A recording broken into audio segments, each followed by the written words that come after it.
Baik, Assalamualaikum warahmatullahi wabarakatuh. Selamat pagi, siang, sore, dan malam untuk Bapak Haji Dedi dan teman-teman semuanya. Di sini kami dari kelompok 6 akan melanjutkan pembahasan terkait dengan isu-isu etika dalam praktik anti rasuah atau korupsi dari bab 7 hingga 12. Next.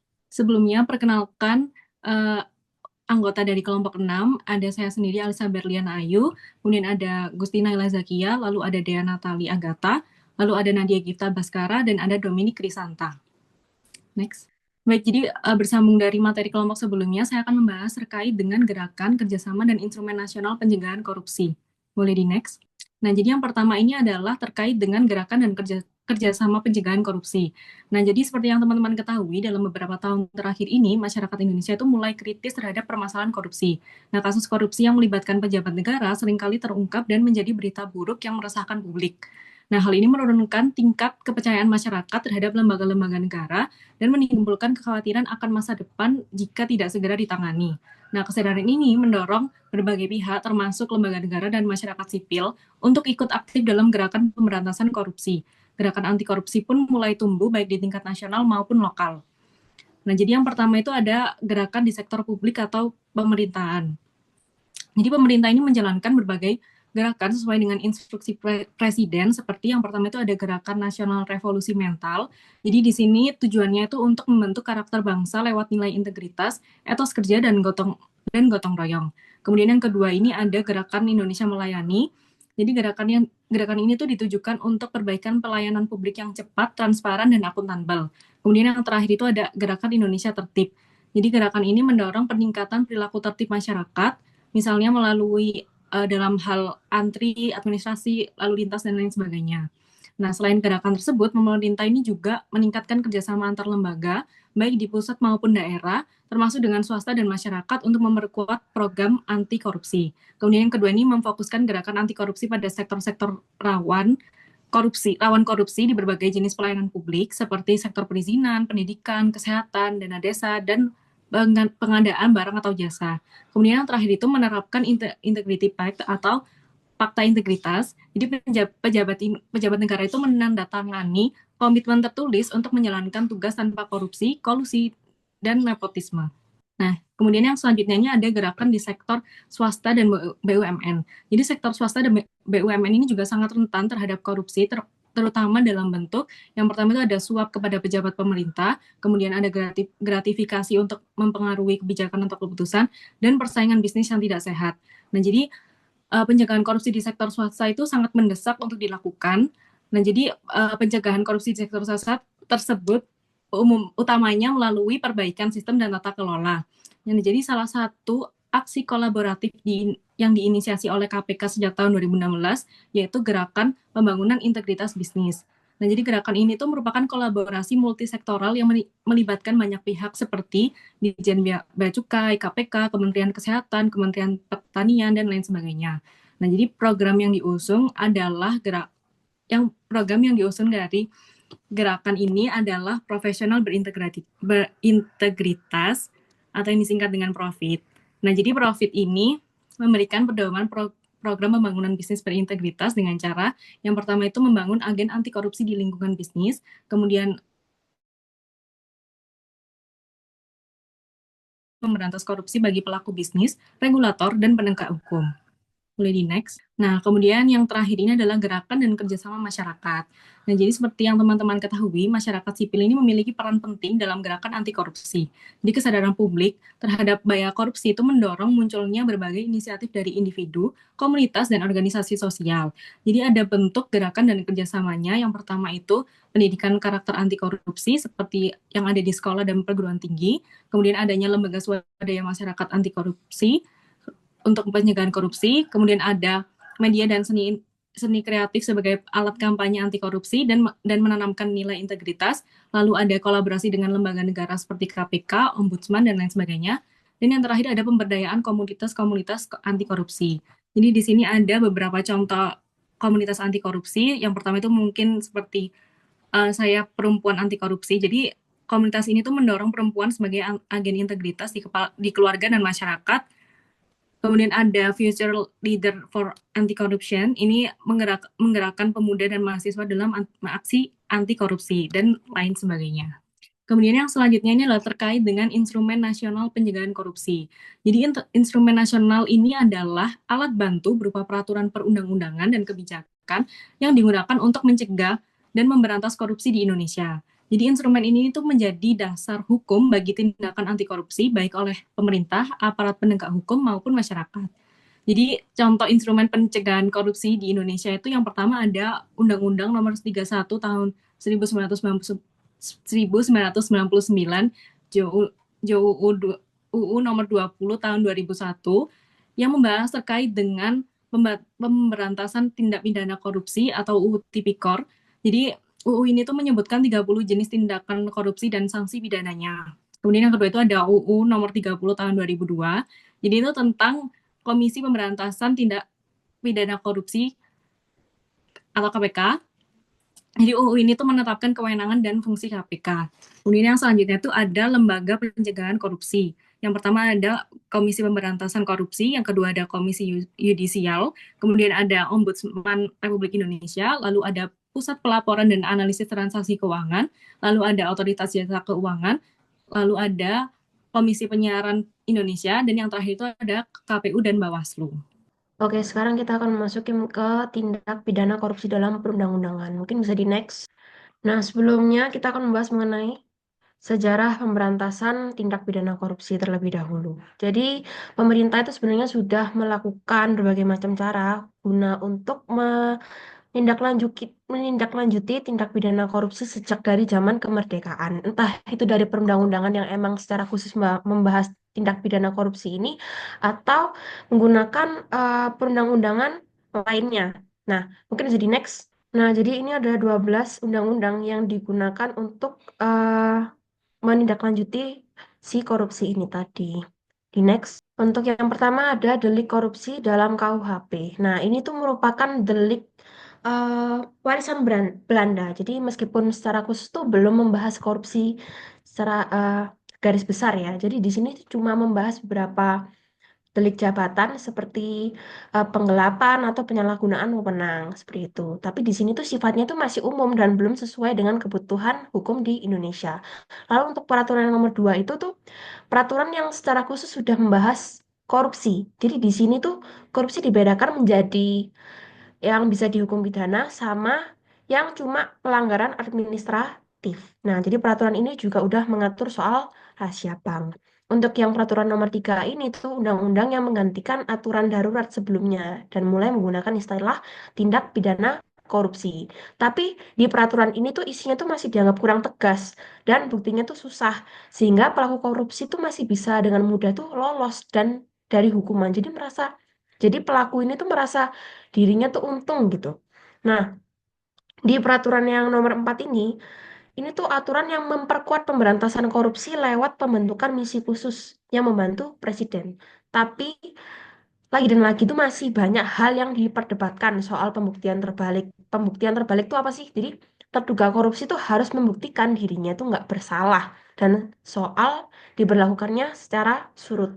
Nah, untuk mungkin bisa di next. Nah, peraturan nomor 5 yang TAP MPR ini tuh muncul setelah era formasi. Tapi ini tuh jadi landasan moral dan politik bahwa negara itu harus bebas dari korupsi, kolusi, dan nepotisme atau KKN. Nah, serta mendorong dibentuknya hukum yang lebih kuat untuk melawan KKN. Untuk peraturan nomor 6, ini adalah undang-undang mengenai bahwa kolusi, nepotisme itu juga termasuk perbuatan melawan hukum. Tapi karena ini cakupannya itu masih terlalu luas, jadi kalau diimplementasikan ke lapangan, itu tuh dia jadi nggak efisien gitu. Dan kurang efektif. Kalau yang undang-undang, di peraturan nomor 7 ini, atau Undang-Undang Nomor 31 Tahun 1999, ini adalah dasar hukum pemberantasan korupsi yang kita gunakan di saat ini. Isinya tuh udah lengkap dan mengatur banyak jenis korupsi di dalamnya. Tapi undang-undang ini tuh masih ada kelemahannya. Misal belum ada kesinkronan dengan KUHP. Terus habis itu bisa di next. Oh, untuk yang nomor 8, mungkin yang nomor 8 tadi terlewat. Ini tuh adalah revisi dari Undang-Undang Nomor 31 Tahun 1999 yang sebelumnya itu yang nomor 7. Nah, undang-undang ini itu memperbaiki beberapa kelemahan sebelumnya, entah itu memperkuat ancaman hukuman, mengatur soal gratifikasi, dan menambah aturan peralihan agar lebih lengkap. Nah, mungkin bisa di next. Untuk ke peraturan nomor 9 ini, itu undang-undang yang membentuk KPK. Nah, KPK di sini dibentuk sebagai lembaga independen yang fokusnya itu pada pemberantasan korupsi seperti yang kita tahu tujuan KPK pada umumnya. Nah, di sini KPK itu diberi wewenang seperti menyadap, menyita, atau bahkan mengambil alih penyidikan jika lembaga lain itu dianggap enggak serius dalam menangani sebuah kasus korupsi. Untuk di Undang-Undang Nomor 10, aturan ini tuh meratifikasi namanya UNCAK, UNCAC. Nah, ini tuh kayak konvensi anti korupsi dari PBB. Jadi sifatnya itu udah internasional. Isinya memperluas cakupan pemberantasan korupsi secara internasional. Tadi udah aku bilang.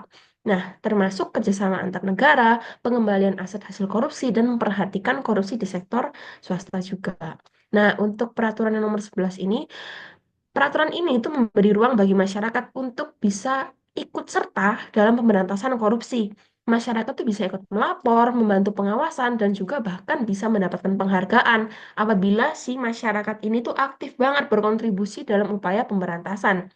Nah, untuk yang peraturan terakhir, Impres nomor 5 tahun 2004, instruksi ini tuh dikeluarkan Presiden agar seluruh lembaga negara, termasuk aparat hukum dan kepala daerah juga, itu bisa mempercepat pemberantasan korupsi dan mendukung kerja KPK secara penuh. Seperti itu. Mungkin bisa di next. Nah, untuk latar belakang lahirnya delik korupsi, itu juga nggak terjadi secara tiba-tiba ya. Jadi, jadi di sini tuh uh, ada karena hasil evaluasi dari undang-undang yang sebelumnya yang dirasa tuh belum cukup kuat. Tujuannya apa ya? Supaya lebih tegas, lebih jelas, efektif untuk melawan korupsi itu sendiri. Nah, ada dua sumber utama dari delik korupsi. Yang pertama adalah delik korupsi yang emang dibuat sendiri oleh undang-undang korupsi atau yang diambil dari KUHP. Gimana tuh maksudnya? Jadi, untuk yang A sendiri, itu adalah perbuatan korupsi itu memang diciptakan dan ditulis langsung dalam undang-undang korupsi. Maksudnya apa? Jadi ini dibuat langsung dan khusus dalam undang-undang anti korupsi. Jadi bukan meniru KUHP. Sedangkan yang B delik korupsi yang diambil dari KUHP itu tuh asalnya udah ada di KUHP, cuma kemudian diadopsi. Nah, seperti itu. Nah, cara mengadopsinya itu ada dua. Ada yang emang diambil secara mutlak, penuh, atau yang tidak secara mutlak. Nah, yang secara mutlak ini itu pasalnya dipindah yang dari awalnya ada di KUHP itu dipindah ke Undang-Undang Korupsi. Jadi udah nggak berlaku lagi di KUHP. Contohnya tuh kayak pasal 12 tentang suap atau pemerasan jabatan. Nah, dulu kan ada di KUHP nih, tapi sekarang sepenuhnya tuh udah diatur di Undang-Undang Korupsi. Nah, terus yang diambil nggak secara mutlak gimana? Jadi, masih ada nih undang-undang pasalnya di KUHP, tapi juga bisa dipakai di Undang-Undang Korupsi, tergantung konteksnya tuh gimana. Misal nih, contoh di pasal 21 dan pasal 24 ya. Misalnya itu tentang menghilangkan barang bukti. Kalau kasusnya itu menyangkut hal-hal tentang korupsi, itu pakai undang-undang korupsi.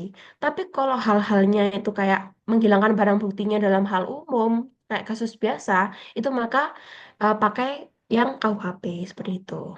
Mungkin bisa di next. Nah, ini contoh-contohnya dari yang pasal-pasal yang emang diadopsi secara mutlak ya dari KUHP. Next lagi. Oke, ini juga ada dan di next lagi. Nah, sekarang kita akan membahas mengenai delik korupsi menurut Undang-Undang Nomor eh, 31 tahun 1999 dan nomor 20 tahun 2001.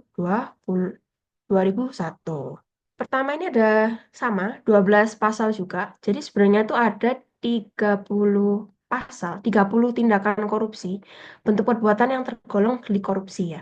Tapi 30 perbuatan itu tuh dirangkum menjadi 12 pasal. Nah, yang terbagi atas delik-delik yang dibuat langsung oleh undang-undang dan yang diambil dari KUHP. Kita langsung aja ke pasalnya, ada pasal 2. Di pasal 2 ini tuh kalau misal ada orang yang memperkaya diri sendiri nih, orang lain atau perusahaan dengan cara yang melanggar hukum, terus habis itu negaranya itu ikutan rugi, dia tuh bisa dipenjara 4 sampai 20 tahun, bahkan seumur hidup. Kalau kasusnya tuh berat banget, itu bisa juga dihukum mati. Nah, kalau yang pasal 3 itu tentang penyalahgunaan jabatan sampai-sampai negara itu juga dirugikan. Bisa dipenjara sampai 20 tahun dengan maksimal denda 1 miliar. Lalu di pasal kelima ini, kalau misal ada orang ngasih uang, hadiah, janji ke pegawai negeri supaya pegawai ini tuh melanggar aturan atau tugasnya, itu juga bisa dikasih eh, dikasih hukuman penjara 1 sampai 5 tahun dengan kena denda juga sebesar 50 sampai 250 juta. Next. Nah, untuk di pasal 6 itu kalau misal ada yang nyuap hakim nih, hakim, pengacara, advokat gitu ya, biar putusan pengadilannya itu dimenangkan gitu. Nah, itu bisa kena hukuman sampai 15 tahun penjara. Lalu di pasal 7 itu kalau ngebahayain keselamatan negara karena ada proyek atau bangunan yang bahannya tuh diselewengkan tuh ya, atau barangnya tuh nggak sesuai. Misal yang seharusnya tuh bahannya kualitasnya bagus, tapi karena dikorupsi uangnya, jadinya tuh barangnya diganti yang emang udah rongsok banget gitu kan. Itu kan ngebahayain keselamatan negara. Makanya itu bisa kena pasal penjara sampai 7 tahun. Nah, untuk pasal yang ke-8 ini, pegawai negeri itu yang nyimpan uang atau surat berharga, tapi malah diselewengkan atau digelapkan, itu juga masuk korupsi. Jadi, bisa dihukum 15 tahun penjara dengan denda ratusan juta. Untuk pasal yang 9 dan pasal yang 10, kalau misalnya yang ke-9 itu memalsukan laporan keuangan atau pembukuan, itu juga kena 5 tahun penjara. Mungkin bisa di next. Untuk pasal yang ke-10, itu kalau sengaja kita ngehilangin atau ngeumpetin barang bukti gitu kan, tapi dalam perkara korupsi, nah ini juga pasti jelas melanggar lah ya. Jadi bisa dipenjara sampai 7 tahun. Tapi kalau yang pasal 11, terima hadiah atau janji, tapi ini dari POV penjabat gitu ya, penjabatnya yang dapat hadiah gitu. Tapi ada hubungannya dengan kebiasaan atau jabatan, itu juga dihukum. Meskipun kelihatannya tuh remeh ya, kelihatan kecil, tapi itu tetap aja masuk namanya korupsi. Lalu habis itu yang pasal 12 atau pasal 13. Pasal 12 tuh yang kumpulan korupsi yang emang tuh paling berat. Jadi kayak pemerasan jabatan, menerima hadiah untuk pengaruhin keputusan, itu hubungannya bisa seumur hidup, tergantung berat ringannya dari kasus tersebut. Pasal 13, kalau ngasih hadiah janji ke penjabat supaya dia tuh nggak ngelakuin atau bahkan ngelakuin sesuatu yang terkait jabatan gitu ya. Nah, walaupun dia ini sebenarnya tuh nggak minta gitu, tapi ini tetap termasuk tindak pidana korupsi. Jadi next, untuk pasal yang terakhir ada pasal 15. Kalau misalnya kita sebagai warga negara gitu ya, kita tuh cuma bantu aja, cuma ikut merencanakan atau mungkin sekongkolan nih, baru ngelakuin korupsi gitu ya. Belum sampai kejadian pun itu juga bisa kena hukuman seperti pelaku utama seperti itu. Oke, sekarang kita langsung ke next saja. Kita akan membahas mengenai gratifikasi. Next. Jadi gratifikasi itu apa sih? Gratifikasi itu intinya itu kayak pemberian dalam bentuk apapun, entah itu uang ataupun hadiah. Hadiah itu bisa berupa barang, diskon, tiket liburan pun bisa, hotel gratis, makan-makan. Bahkan pinjaman tanpa bunga pun itu juga bisa disebut gratifikasi. Jadi pokoknya intinya apapun yang bisa membuat orang itu senang. Nah, gratifikasi ini tuh bisa terjadi dalam negeri maupun luar negeri. Jadi bisa diberikan langsung, bahkan bisa diberikan secara nggak langsung. Nah, terus gratifikasi itu dilarang. Kan pertanyaannya itu ya. Jadi sebenarnya nggak selalu. Gratifikasi ini bakalan jadi masalah kalau misalnya ada hubungan dengan jabatan. Balik lagi kita ke jabatan atau tugas si penerima dan bertentangan dengan kewajiban atau kode etiknya. Jadi kalau misalnya ada kedua aspek ini tuh terjadi gitu ya. Nah, gratifikasi itu bisa dibilang sebagai suap. Nah, gimana nih biar aman? Nah, kalau kamu penjabat atau PNS yang dapat pemberian apapun, kamu tuh solusinya adalah melaporkan ke KPK dalam waktu 30 hari kerja sejak diterima. Biar laporannya itu cepat masuk. Habis itu KPK tuh bakalan cepat menilai ini tuh hadiah biasa. Kalau hadiah biasa berarti boleh disimpan. Kalau misalnya nggak biasa, ini yang akan dikasuskan. Nah, kalau misalnya ini tuh berupa suap, bakalan diserahkan ke negara. Nah, terus kenapa gratifikasi itu diatur? Tujuannya itu banyak, supaya nggak ada penyalahgunaan jabatan, supaya penjabat itu lebih transparan dan jujur. Habis itu bisa melindungi dari suap yang nyamar jadi hadiah. Dan yang paling penting, biar aturannya itu jelas. Jadi kalau misalnya dikasih sesuatu, tahu harus ngapain. Seperti itu. Next. Oke, selanjutnya kita akan bahas tentang perkembangan dari tindak pidana korupsi. Nah, kalau pasca kemerdekaan dahulu, tuh korupsi itu hanya terbatas pada praktik suap ataupun nepotisme dalam birokrasi lokal. Sekarang modus tindak korupsi itu jauh lebih kompleks dan juga terstruktur, seperti penggelapan uang ataupun pencucian uang lintas negara. Yang lebih jelasnya akan saya jelaskan di slide berikut ini. Nah, yang pertama itu ada tindak pidana korupsi. Nah, jenis tindak pidana korupsi menurut Undang-Undang Nomor 31 Tahun 1999 Junto Nomor 20 Tahun 2001 itu ada 7 jenis, diringkaskan menjadi 7 jenis. Yang pertama itu adalah yang tindakan yang merugikan keuangan negara. Nah, tindakannya ini langsung menyebabkan kerugian bagi keuangan negara, misalnya itu seperti menyalahgunakan wewenang dengan mengalokasikan anggaran di luar ketentuan. Lalu yang kedua itu ada penyuapan. Nah, penyuapan ini berupa pemberian sesuatu, baik itu uang ataupun barang kepada pejabat publik yang mempengaruhi independensi keputusan. Kemudian yang ketiga itu ada penggelapan dalam jabatan. Nah, ini tuh bisa berupa penggelapan uang ataupun barang milik negara, milik lembaga ataupun milik masyarakat yang telah dipercayakan kepada pejabat negara. Kemudian yang keempat itu ada gratifikasi seperti yang sudah dijelaskan dengan lengkap juga oleh rekan saya sebelumnya. Ini merupakan penerimaan hadiah dalam bentuk apapun oleh pejabat publik yang melebihi nilai tertentu, yaitu 10 juta ke atas, dan mempengaruhi tugas pejabatnya. Nah, di bawahnya itu juga ada berbagai macam bentuk-bentuk gratifikasi yang tadi juga sudah dijelaskan juga oleh rekan saya. Kemudian selanjutnya itu ada pemerasan. Nah, pemerasan ini berupa penggunaan ancaman itu baik kekerasan, penyelidikan palsu maupun penyebaran fitnah yang memaksa orang lain menyerahkan uang ataupun barang mereka. Nah, jikalau penyelenggara negara itu melakukan pemerasan, maka pejabat negara tersebut dikenakan pasal 12 UU PTPK. Kemudian yang selanjutnya itu adalah perbuatan curang. Nah, ini berupa penyalahgunaan informasi, dokumen, ataupun prosedur untuk memperoleh keuntungan tidak sah. Kemudian ada conflict of interest atau benturan kepentingan. Nah, ini tuh bentuknya seperti pejabat negara yang punya kepentingan pribadi dengan keluarga ataupun kerabat sehingga mempengaruhi independensi dan juga objektivitas mereka dalam melaksanakan tugas. Kemudian yang kedua itu ada tindak pidana pencucian uang. Nah, tindak pidana pencucian uang ataupun TPPU ini merupakan serangkaian tindakan untuk menyamarkan asal-usul aset yang diperoleh dari tindak pidana sehingga aset kotor tersebut tampak sah. Jadi ada 3 proses dalam TPPU. Yang pertama itu ada placement. Nah, placement ini berupa penyetoran dana kotor ataupun korupsi tadi ke sistem keuangan formal seperti setor tunai ke rekening bank atas nama individu ataupun perusahaan fiktif. Lalu yang kedua itu ada layering. Nah, ini tuh berupa serangkaian transaksi kompleks untuk memutus jejak asal dana tadi, seperti transfer berantai antar negara dalam ataupun luar negeri. Lalu yang terakhir itu ada integration, yang itu menyatukan kembali dana yang telah dibersihkan tadi melalui 2 proses sebelumnya ke dalam aliran ekonomi yang sah, sehingga tidak menimbulkan kecurigaan. Misalnya seperti melakukan investasi properti ataupun membeli barang-barang seni yang mahal atau membuat shell company ataupun perusahaan cangkang. Kemudian yang ketiga, ini ada obstruction of justice. Nah, obstruction of justice ini artinya menghalangi proses hukum, di mana ini tuh berupa setiap tindakan yang bertujuan untuk memperlambat, menghentikan, ataupun menyesatkan proses penegakan hukum. Nah, tindakan menghalangi itu seperti apa? Itu ada yang pertama itu memberikan keterangan palsu, misalnya kepada penyidik ataupun saksi. Kemudian bisa juga dengan merusak ataupun menyembunyikan atau memanipulasi barang bukti. Atau bisa juga dengan mengancam, mengintimidasi, ataupun menekan sanksi serta penegak hukum. Kemudian yang keempat ini ada whistleblower dan justice collaborator.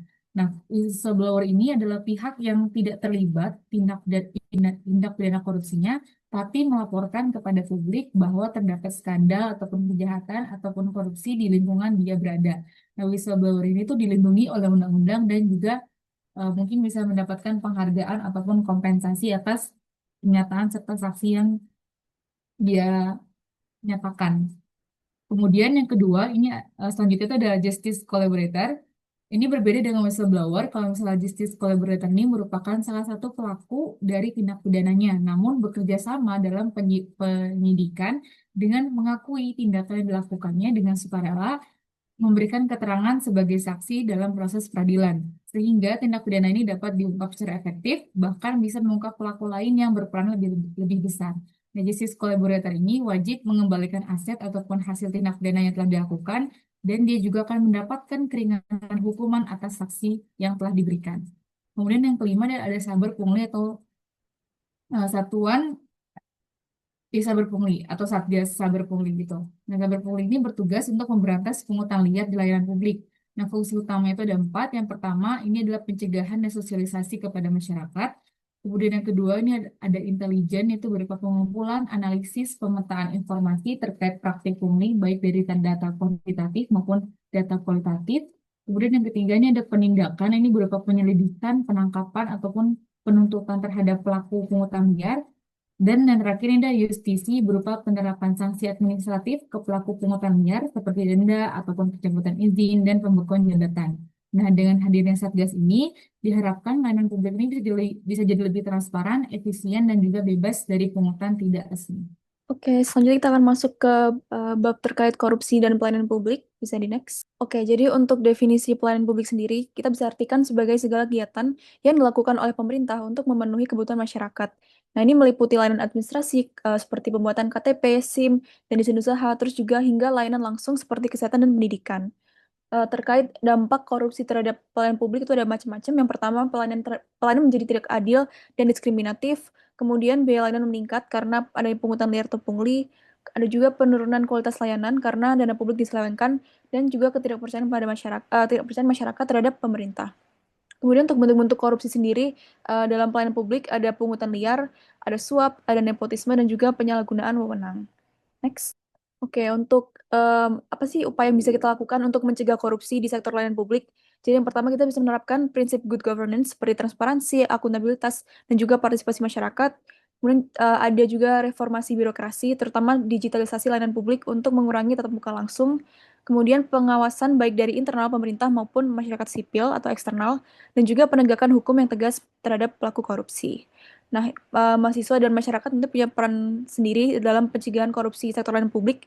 Jadi bisa dengan melaporkan praktik korupsi, mengawasi penyelenggaraan pelayanan publik, dan juga menyebarkan nilai-nilai anti korupsi dalam kehidupan sehari-hari. Next. Alright, kemudian kita masuk ke bab mahasiswa dalam upaya pencegahan korupsi. Bisa di next. Oke, jadi mahasiswa sendiri itu kita bisa sebut sebagai agen perubahan. Jadi mereka punya potensi besar untuk menjadi pelopor perubahan sosial karena kemampuan dalam berpikir kritis dan idealisme yang tinggi. Nah, sejarah itu juga mencatat kalau misalnya mahasiswa itu seringkali menjadi penggerak perubahan besar dalam masyarakat, termasuk dalam penolakan terhadap praktik yang tidak etis dan korup. Nah, ini ada beberapa peran mahasiswa dalam mencegah korupsi. Yang pertama, mahasiswa dapat berkontribusi dengan menyuarakan pentingnya integritas, kejujuran, dan transparansi. Mereka juga dapat mendorong penerapan nilai-nilai anti korupsi di lingkungan kampus dan masyarakat luas melalui kegiatan organisasi, diskusi publik, kampanye sosial, dan pelaporan jika menemukan indikasi korupsi. Dan mahasiswa juga diharapkan aktif dalam pendidikan anti korupsi baik secara formal maupun non-formal. Oke, next. Nah, ini ada beberapa strategi juga yang bisa dilakukan oleh mahasiswa, jadi bisa menjadi teladan dalam kehidupan sehari-hari dengan menghindari plagiarisme, menghindari suap akademik, dan juga tindakan curang lainnya. Kemudian berpartisipasi dalam komunitas anti korupsi atau organisasi yang mendorong transparansi dan akuntabilitas, dan mendorong pelaporan kasus korupsi melalui saluran-saluran yang tepat dan aman, atau mungkin kasarnya jadi whistleblower-nya gitu. Dan juga berinovasi dengan menggunakan teknologi dan media sosial sebagai sarana edukasi dan kampanye anti korupsi. Tentunya kita melawan korupsi itu nggak gampang ya guys, jadi ada tantangan dan hambatannya. Misalnya ada tekanan sosial, budaya permisif terhadap korupsi, serta kepercayaan terhadap sistem hukum dapat menjadi penghalang bagi mahasiswa. Kemudian, meskipun demikian, idealisme dan semangat perubahan tetap menjadi kekuatan utama yang harus dijaga. Oke, next. Baik, selanjutnya ada model pembelajaran mata kuliah anti korupsi. Selanjutnya, oke, ada 4 pendekatan utama. Jadi dalam upaya pemberantasan korupsi itu ada 4 pendekatan utama yang dapat kita gunakan. Yang pertama itu adalah pendekatan hukum. Nah, pendekatan ini biasanya berdampak cepat atau quick impact berupa pembongkaran kasus dan penangkapan para koruptor. Namun, tentunya memerlukan biaya yang besar. Tapi di Indonesia, faktanya menunjukkan bahwa tantangan terbesarnya justru berasal dari para penegak hukum atau seperti kepolisian dan pengadilan itu sendiri. Lalu yang kedua itu ada pendekatan bisnis yang mendorong pemberian insentif melalui kompetensi kinerja yang sehat atau meritokrasi. Yang ketiga ada pendekatan pasar yaitu menciptakan persaingan layanan publik yang transparan dan efisien. Jadi akan apa yang apa industri-industri lain atau yang ya untuk yang lain untuk ikut bersaing menjadi lebih transparan dan efisien. Yang keempat ada yang menjadi fokus kita pendidikan itu adalah pendekatan budaya. Hal ini dilakukan melalui pendidikan nilai dan etika anti korupsinya. Bisa dilihat hasilnya pasti tidak akan instan ya, namun akan berdampak panjang dan berkelanjutan karena dimulai sejak dini atau dari bangku sekolah. Selanjutnya ada dari perspektif ilmu pengetahuan. Nah, korupsi juga bisa kita lihat dari berbagai sudut pandang keilmuan, misalnya dari hukum. Nah, hukum ini memandang bahwa korupsi itu merupakan kejahatan atau crime, dan koruptor itu adalah penjahatnya sendiri. Dan oleh karena itu, yang harus dilakukan pemerintah adalah menindak para koruptor dengan jerat-jerat hukum. Lalu dari politik, yaitu bahwa korupsi itu cenderung terjadi di ranah politik, terutama itu korupsi-korupsi besar atau grand corruption yang dilakukan oleh para politisi yang menyalahgunakan kekuasaan mereka dalam birokrasi. Yang ketiga ada sosiologi yang memandang bahwa korupsi itu merupakan sebuah masalah sosial, masalah institusional, dan masalah struktural. Jadi korupsi itu terjadi di semua sektor dan dilakukan oleh sebagian besar lapisan masyarakat. Maka dianggap korupsi ini sebagai penyakit sosial. Sementara kalau dari agama, korupsi itu terjadi karena lemahnya iman atau nilai moral. Maka upaya yang dapat dilakukan adalah dengan memperkokoh internalisasi nilai-nilai keagamaan dari tiap individu dan di masyarakat luas untuk mencegah korupsi-korupsi kecil ini yang bisa em, menuju korupsi besar. Lalu ada tujuan mata kuliah, yaitu mata kuliah pendidikan anti korupsi ini bertujuan membentuk karakter mahasiswa yang jujur, berintegritas, dan bertanggung jawab, serta menumbuhkan semangat sebagai agen perubahan untuk menciptakan masyarakat bebas korupsi. Next slide. Baik, lalu setelah mengikuti mata kuliah anti korupsi ini, apa sih yang diharapkan gitu loh? Yang pertama, untuk standar kompetensinya adalah mampu mencegah diri sendiri dari tindakan korupsi, mampu mencegah orang lain melakukan korupsi, dan mampu mendeteksi dan melaporkan tindakan korupsi secara tepat. Lalu ada pembeda karakter. Nah, setiap perguruan tinggi ini pasti memiliki ciri khas tersendiri dalam menyelenggarakan mata kuliah anti korupsi. Dan perbedaan ini tuh bisa disebabkan karena kondisi daerah dan fenomena korupsi lokal, kearifan lokal atau local wisdom, ciri khas perguruan tinggi seperti visi, misi, dan kompetensi inti mereka, ciri khas program studi atau konteks keilmuannya. Lalu ada metode pembelajaran. Nah, metode pembelajaran yang dapat digunakan itu ada dua, yaitu metode utamanya dan metode lanjutan. Metode utamanya itu ada diskusi kelas seperti yang biasanya kita lakukan ya, presentasi lalu bertanya dan berdiskusi. Ada studi kasus yang sering biasa diberikan oleh para dosen. Ada role playing atau bermain peran dan analisis film. Ini salah satu cara bisa diberikan dalam bentuk tugas juga dan mungkin beberapa teman juga pernah mendapatkannya. Lalu untuk metode lanjutannya ada investigasi lapangan, pembuatan prototipe, penilaian kebijakan pemerintah, dan penciptaan media edukasi seperti poster, video, atau infografis ya. Lalu ada evaluasi dan ujian. Lalu setelah mempelajari mata kuliah anti korupsi ini, diperlukan evaluasi dan ujian untuk menilai tentunya ya. Dan hal-hal ini bisa dilakukan dalam bentuk studi kasus dan esai reflektif, debat dan presentasi, ujian take home, dan laporan. Baik, mungkin sekian presentasi dari kelompok kami, kelompok 6. Terima kasih sudah menyimak sampai akhir. Dan untuk pertanyaan bisa diserahkan di bagian kolom komentar. Terima kasih.